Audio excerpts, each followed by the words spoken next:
ፒያሳ ሪሴል ቫልዩ በጣም አሪፍ ነው። ሬንታል ቫልዩም ራሱ ብታነሺ እዚህ አካባቢ የሚከራዩ ቤቶች በጣም የተሻለ ዋጋ ነው የሚያነሱት። ስለዚህ ከዚህ አንጻር እንደ ኢንቨስትመንት ለሚያስብ ሰው ምንም የሚያሻማ ነገር የለውም፣ አዋጭ ኢንቨስትመንት ነው ብለን እናስባለን።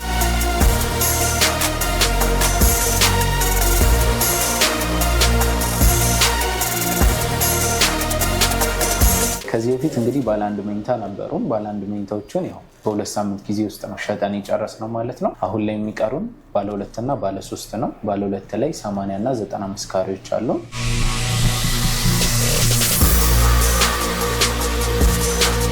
የውጭ ባለሙያዎችን ራሱ ኮንሰልት አድርገን የሰራ ነው። ስለዚህ ይህንን ስናደርግ ምንድነው የተሻለ ነገር ይዘን የመጣንበት ምክንያት ሁሉም ቤት ወደ ተፈጥሮ ብርሃን፣ ወደ ተፈጥሮ ቬንቲሌሽን አክሰስ ያለው ቤት ነው ያለው ማለት ነው።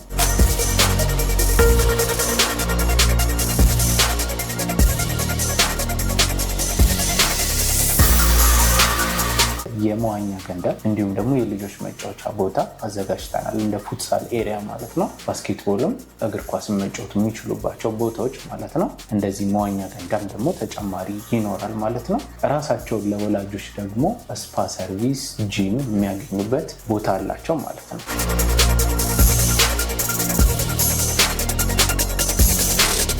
ከዲስካውንት ደረጃ ደግሞ እንግዲህ አሁን ላይ ታላቅ የገና በዓል ዲስካውንት ላይ ነን ያለነው ማለት ነው። እስከ 35% ድረስ የሚደርስ ታላቅ ዲስካውንት ላይ ነን ያለነው ማለት ነው።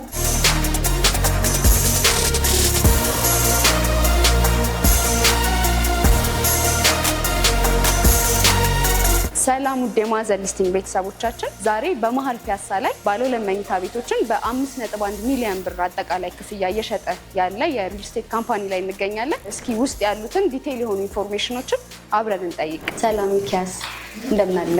እንደምን አለሽ? እግዚአብሔር ይመስገን። ያው ብዙ አዳዲስ ነገሮች አሉ ተብዬ ነው የመጣሁት እና ያው ለኦዲየንሳችን አዳዲስ ያሉትን ነገሮች ኢንፎርም ለማድረግ ነው ዛሬ የተገኘሁት። ኦኬ፣ እንኳን ደህና መጣሽ። እንኳን ደህና ቆያችሁ። በእርግጥ በጣም ብዙ ነገሮች ይኖራሉ። ያው ከዚህ በፊትም ስትጎበኙ አንዳንድ ነገሮች አውርተን ነበረ። አሁን ደግሞ በጣም ብዙ የተሻሉ አዳዲስ ነገሮች ይዘን መጥተናል። እስቲ እናወራለን። በጣም አሪፍ። ሜሪት ፕሮፐርቲስ ማን ነው? ከዚህ በፊትስ ምን ሰርቷል? አሁንስ ምን ላይ ነው የሚለውን ነገር እስኪ ለተመልካቾቻችን የተወሰነ መረጃውን ስጠን። ያው እንግዲህ ሜሪት ፕሮፐርቲስ በሪል ስቴት ዘርፉ ላይ የሚሰራ ትልቅ ድርጅት ነው። ሌላ እንደ ባክግራውንድ ደግሞ ከዚህ በፊትም ሌሎች ሲስተር ካምፓኒዎች ላይ ስንሰራ የቆየንበት መንገድ አለ ማለት ነው። ለምሳሌ አማና ኢምፖርት ኤክስፖርት ላይ፣ ኮፊ ላይ፣ በተለይ ቡና ላይ በደንብ በዛ ስራ ላይ ሰርተናል። ከዛ በተጨማሪ ደግሞ አማና ፒፒአር የፓይፕ የፒቪሲ ማምረቻ ድርጅቶች ማለት ነው፣ እነሱ ነገሮችን ሰርተናል። ከዛ ውጭ ደግሞ ዩ4ዩ የሚባል የዘይት አምራች ድርጅትም ሲስተር ካምፓኒ ነው ማለት ነው። ከዚህ በፊት ሪል ስቴቶቹ ላይም እንዲሁ የተወሰነ ነገር ስንንቀሳቀስ ቆይተናል ማለት ነው። አሁን ላይ ደግሞ ከረንትሊ የፒያሳውን ፕሮጀክት ሜሪት ፓርክ ቪው ብለን የሰየምነው አዲስ ፕሮጀክት አለን። እሱን እያስተዋወቅን እንገኛለን ማለት ነው። እዚህ ላይ 4040 ካሬ ሜትር ላይ ያረፈ ሳይት ነው። በዙሪያው ደግሞ የሚገኙት ሜሪት ፓርክ ቪው አይደል እያልን ያለ ነው። በዙሪያው ፓርክ ያሉበት እንደ ዩኒቲ ፓርክ፣ አራዳ ፓርክ፣ ፍሬንድሺፕ ፓርክ መሀል ላይ ሴንተር አድርጎ የሚገነባ ሳይት ነው ማለት ነው። ሞር ቪዥዋሊ አፒሊንግ ነው ብለን እናስባለን። ይሄ ኤሪያ ከሎኬሽን ዋይዝም ስለ ፒያሳ እንግዲህ ማውራት ለቀባሪው እንደ ማርዳት አይነት ነገር ነው የሚሆነው። ከትምህርት ቤቶች አንጻር እንኳን ብናነሳ ካቴድራል ትምህርት ቤት አለ፣ ጥቁር አንበሳ፣ ሊሴ የሚባሉ ትምህርት ቤቶች አሉ። ተቋማቶችም ካየሽ የመንግስት ዋና ዋና መስሪያ ቤቶች እንደ ቴሌ፣ ትራንስፖርት ባለስልጣን፣ ፖስት ኦፊስ፣ እነዚህ ዋና መስሪያ ቤቶች ያሉት እዚቹ ፒያሳ ላይ ነው ማለት ነው እና እዚህ ቦታ ላይ መኖር ማለት ከተቋማዊ አገልግሎቶችም አቅራቢያ መሆን ነው። ለልጆቻቸው ትምህርት ቤትም ለሚፈልጉ ወላጆችም ጥሩ አማራጭ ነው ብለን እናስባለን ማለት ነው። ስለዚህ እዚሁ ጋር አያይዤ አሁን የሜሪት ፓርክ ቪው ፕሮጀክታችሁ ምን ይመስላል የሚለውን ነገር በደንብ ብታብራራልን። ያው ከዚህ በፊት በነበረን ቆይታ ላይ ያው ባለ 1፣ ባለ 2፣ ባለ 3 መኝታ እዚህኛው ሳይት ላይ እንደሚኖር ነበር ያሳየነው ማለት ነው። ያንን ደግሞ በ2 ሳምንት ጊዜያቶች ውስጥ ባለ 1 መኝታዎቹን ሸጠን ጨርሰናል ማለት ነው። ይህንንም አናውንስ ለማድረግ ሲባል ነበር እናንተንም እዚህ ቢሮ ድረስ የጋበዝንበት ምክንያት ዋናው ማለት ነው። ግን እንደ አማራጭ ሌሎች አማራጮችን ጨምረን ነበረ። ባለ 2 95 ካሬ ብቻ ነበር የነበረው። አሁን ላይ 80 ካሬንም ጨምረናል። ባለ 3 ደግሞ 130 ካሬ ነበር። ወደ 115 ካሬም ተጨማሪ ይዘን መተናል ማለት ነው። በዚሁ ሳይት ላይ እንግዲህ ምን አለ፣ ምን አይነት አገልግሎት ያገኛሉ የሚለውን ነገር ስናነሳ ሙሉ ለሙሉ ህንፃው 17 ፎቅ ነው። ከግራውንድ እስከ 4ኛ ፎቅ የንግድ ሱቅ ነው የሚሆነው። ከዛ በኋላ ግን ባልተለመደ መልኩ ዲዛይናችን ላይ ለየት የሚያደርገው 5ኛ እና 6ኛ ፎቅ ላይ ፓርኪንግ አለ። ይሄ ፓርኪንግ ምንድነው ዋነኛ አገልግሎቱ? እታች የሚመጣ ደንበኛም ይሁን ነጋዴም ይሁን ከነዋሪዎቹ ጋር መለያ ወይም በፈር ዞን እንለዋለን እኛ መለያ አድርገን ያንን ነገር አቅርበናል ማለት ነው። ስለዚህ አሁን ጫጫታ ይረብሸኛል፣ የድምፅ ልጆቼ ይረበሻሉ፣ መኝታ ሰዓት ላይ ይረበሻለው፣ ቀን ላይ ይረበሻለው የሚል ነገር አይኖርም። በፈር ዞን ስላለ ከዛ መኪናቸውን ሲያቆሙ ካር ሊፍት አለ፣ በካር ሊፍት መሄድ ይችላሉ። በእያንዳንዱ ብሎክ ላይ 1 የዕቃ ሊፍት፣ 2 የሰው ማመላለሻ ሊፍቶችን ጨምረን ይዘን እንሄዳለን ማለት ነው። ፊኒሽንግ እንኳን እንስራ ቢሉ ማለት ነው በመኪና ሊፍቱ እስከ 6ኛ ፎቅ ይዘውት ይመጡና ከነ መኪናው ማለት ነው። ከዛ በኋላ እቃቸውን ይዘው ደግሞ ከ8ኛ ፎቅ ወደሚፈልጉበት ፎቅ ይዘው መሄድ ይችላሉ ማለት ፊኒሽንግ ማቴሪያላቸውን። ስለዚህ የፊኒሽንግ ማቴሪያል ጉዳት አይኖርም ማለት ነው በመካከል ላይ። እሱ አማራጭ አለኝ።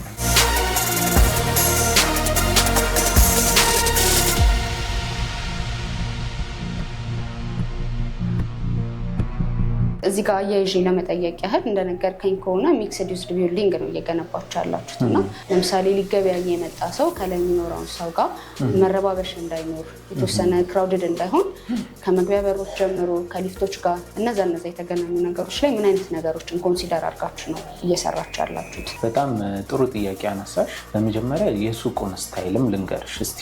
ሱቁ ላይ በጣም ሌግዠሪየስ ወይም ደግሞ እዚህ አካባቢ ፒያሳ አካባቢ ያሉ ነጋዴዎች የሚፈልጉት አይነት ሱቅ ስታንዳርድ ነው። እንደዚህ ስልሽ ደግሞ አሁን ብዙ ሱቅ ፈላጊ እንዳይደውል ሰጋለው። ሱቁ የሚወጣው ገና ከ6 ወር በኋላ ነው ሽያጭ። ግን ደግሞ ምንድነው ያለው መሰለሽ፣ ፊት ለፊት ላይ የሱቁ ዲስፕሌይ ይኖራል። ከጀርባ በኩል ፕሪሚየም ከስተመራቸውን የሚያወሩበት ኤሪያ ይኖራል፣ ዌይቲንግ ሩም ማለት ነው። ከሱ ጀርባ የስቶር ይኖራል ማለት ነው። የሚሸጡት ማቴሪያል ብዙ ተጨማሪ ሪዘርቭ ማቴሪያሎች በከለር አማራጭ የሚይዙባቸው የስቶር አማራጭ ይኖራል። ከጀርባ ከሱ በኋላ የባለቤቱ ቢሮ እና የሱ የብቻው ሽንት ቤት ይሆናል። ይሄ አንድ ወጥ ሱቅ ሙሉ አንድ ህንፃው ነው የሚይዝ ማለት ነው። ስለዚህ አሁን ይሄ በጣም ትንንሽ ካሬ የተሸነሸነ ቢሆን 20 ካሬ ቢሆን በጣም ድምፅ ረብሻ ምናምን ይፈጠራል እንላለን። አሁን ግን በጣም ሌግዠሪየስ የሚባል አይነት የሱቅ ስታንዳርድ ስለሆነ መረበሽ የለም። እንደዛም ሆኖ ግን እኛ እንዳይረበሽ ደንበኛው በማሰብ ነው 5ኛ እና 6ኛ ላይ ፓርኪንግ ያደርግ ነው እንጂ ታች ቤዝመንት ላይ ፓርኪንግ ማቆም እንችል ነበር። አክሰስ ያድርጉ ብለን ማለት ነው። ከሱም ውጭ ሌላ ምንድነው መለያ በፈር ዞኑ ውጭ ደግሞ እንደገና ነጋዴ ደንበኛ የሚጠቀምበት ሊፍት እና ነዋሪዎቹ ደግሞ የሚጠቀሙበት የብቻ ሊፍት ነው ያለው ማለት ነው። ይሄ ሁሉ አስበንበት ተጨንቀንበት የሰራ ነው ነገር ነው ማለት ነው። እሺ፣ በጣም አሪፍ ነው እየሰጠኸኝ ያለው ማብራሪያ ነው። አሁን ደግሞ እናንተ ጋር ያሉ ቤቶች አቀማመጣቸው፣ ብርሃን ጋር የተገናኙ ነገሮች፣ እንደገና ደግሞ በፍሎር ምን ያህል ቤቶችን ነው ይዛችሁ የቀረባችሁት? እነሱ ነገሮች እስኪ ግልጽ ብታደርግልኝ። በጣም ጥሩሽ። እኛ ጋር እንደነገርኩሽ ዲዛይን ላይ በጣም ተጨንቀናል። 6 ወር ያህል በጣም ቁጭ ብለን ዲዛይን አይተናል።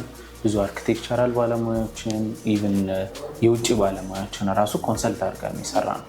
ስለዚህ ይህንን ስናደርግ ምንድነው የተሻለ ነገር ይዘን የመጣንበት ምክንያት ሁሉም ቤት ወደ ተፈጥሮ ብርሃን፣ ወደ ተፈጥሮ ቬንቲሌሽን አክሰስ ያለው ቤት ነው ያለው ማለት ነው። ግንብ የህንፃን ኮንክሪት የሚያይ ቤት የለም። መስኮቱን ሲከፍት ኮንክሪት የሚያይ ሳይሆን ወደ ውጭ ወደ ፓርኮቹ ወደሚፈልገው ቪው የሚያይበት አማራጭ ነው ያለው ማለት ነው። ስለዚህ አንድ እሱ ነው ማለት ነው ያለው ከቤት አቀማመጥ አንጻር ማለት ነው። ከጋራ አሚኒቲዎቹ ውጪ ሌሎች ብሎኮቹ እርስ በርስ የማይገናኙበትም ሲቹዌሽን ነው ያለው ማለት ነው። በፍሎር ደግሞ ያሉት የቤቶች ብዛት ደግሞ 5 ሰው ብቻ ነው ያለው ማለት ነው። ይህም ኦቨር ክራውዲቲ እንዳይፈጠር 4040 ካሬ ሜትር ማለት እኛ በደንብ የምንሸነሽነው በፍሎር ከ7 ከ8 ቤት በላይ መስራት ይቻላል። ያን ግን ስላልፈለግን በደንብ ክራውድድ ያልሆነ ሰፋ ያለ አኗኗር በነዋሪዎቹ ፊት እንዲፈጠር ስለፈለግን ይህንን አድርገናል ማለት ነው። በፍሎር 5 ቤት ብቻ ነው ያለው።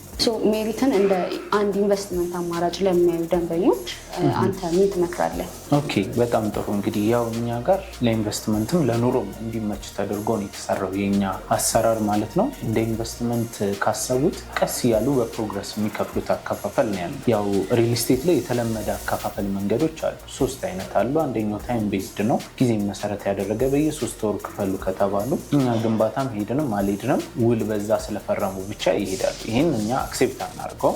ሌላኛው ደግሞ ፐርሰንት ቤዝድ 30% ሲደርስ 50፣ 60፣ 70 ሲደርስ አከፋፈል ይባላል። ይህም እንግዲህ አሁን 30% ያልነው ቤት አንቺ ገዢ ብትሆኚ 30% ላይ መስልሽ ይችላል ፕሮግረሱ። ስለዚህ ይሄ ስለሚያጠራጠር በፎቅ ሂደት ደረጃ ለምሳሌ ፋውንዴሽን ሲያልቅ 3ኛ ፎቅ ሲደርስ 8ኛ ሲደርስ 14ኛ ሲደርስ የሚሉ የግንባታ ሂደቶችን ግልጽ አድርገን አስቀምጣል። ኢቨን አሁን አንቺ የውጭ ዳያስፖራ ከስተመራችን ብትሆኚ እኛ ጋር መከታተል የምችይበት ኮንስትራክሽን ማኔጅመንት አፕሊኬሽን አለ። እንዴት ነው? ሳይቱ ላይ ካሜራ ይገጠማል። ከዛ እኛ ቀጣይ ስቴጅ ላይ ስንደርስ ለምሳሌ 3ኛ ዙር ክፍያሽ 3ኛ ፎቅ ስንደርስ አይደለም የምትከፊው፣ ቤቱን ትቆጥሪያለሽ ማለት ነው። በካሜራ አፕሊኬሽንሽን ሎጊን ትያለሽ። ገብተሽ 1 2 3 ብለሽ ቆጥረሽ የደረሽበትን ደረጃ አይተሽ ክፍያ ትከፍያለሽ። እኛ ፔመንት በምንጠይቅሽ ታይም እዛ ደረጃ ላይ ካልደረሰን የመክፈል ግዴታም አንቺም የለብሽም ማለት ነው። ስለዚህ እንደ ኢንቨስትመንት የሚያየው ሰው ምንድነው አማራጩ? ይሄንን በፕሮግረስ ቤዝድ መክፈል ይችላል። የረጅም ዓመት አከፋፈል የሚፈልጉ ሰዎች የረጅም ዓመት አከፋፈል አማራጮችን ይዘን መተናል።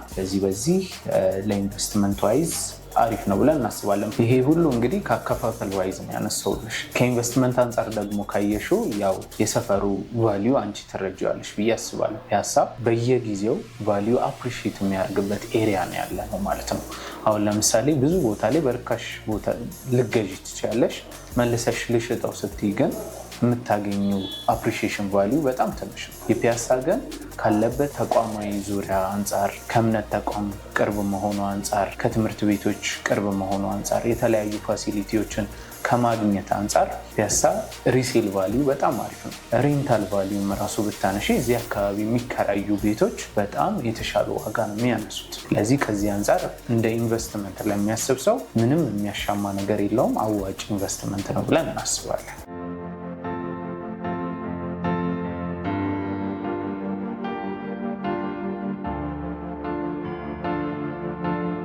ስለዚህ አሁን ይሄን ያህል ካልከኝ ሞር ደግሞ ከዋጋ ጋር ያሉ ነገሮች ብታብራራልን። ያው ባለ 1 መኝታ ቤቶችን አልቀዋል ብለኸኛል ኦልሬዲ።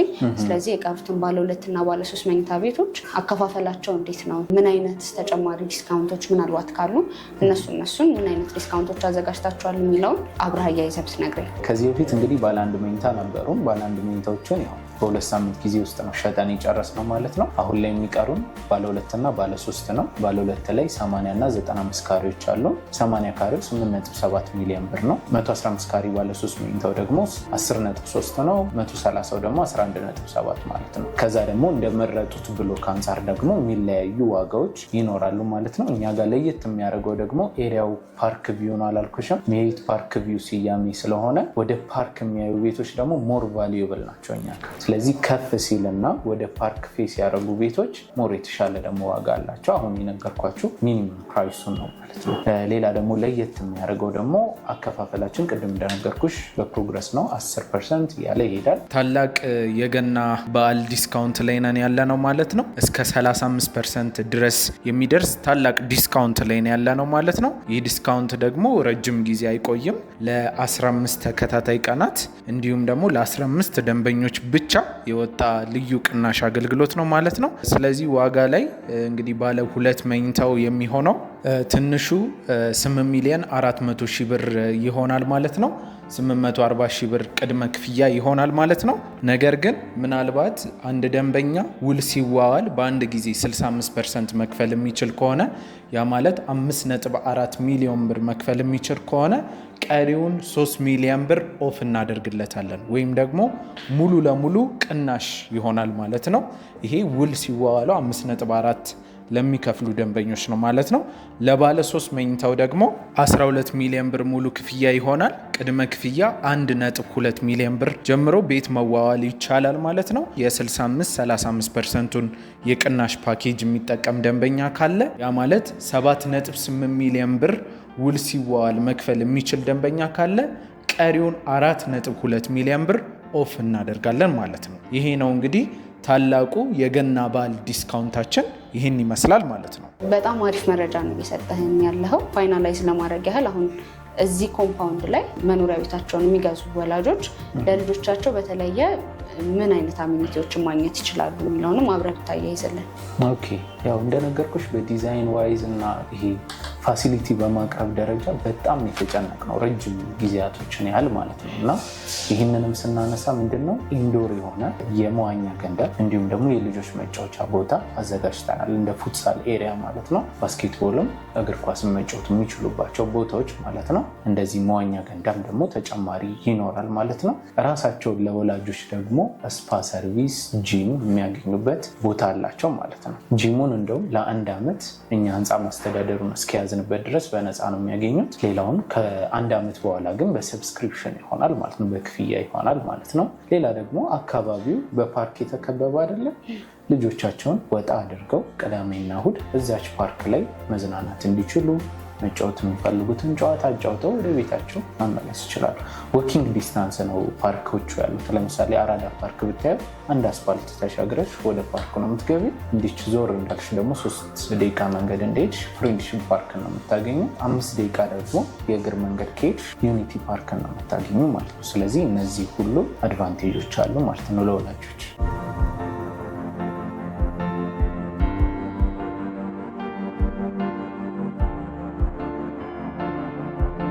አሁን የነገርከኝ ፕራይስ ከሎኬሽን አንጻር ካሉት አሚኒቲዎች አንጻር አፎርደብል ነው ብዬ አምናለሁ። እዚህ ኤሪያዎች ላይ ከዚህ በፊት ካየኋቸው ሳይቶች አንጻር ማለት ነው።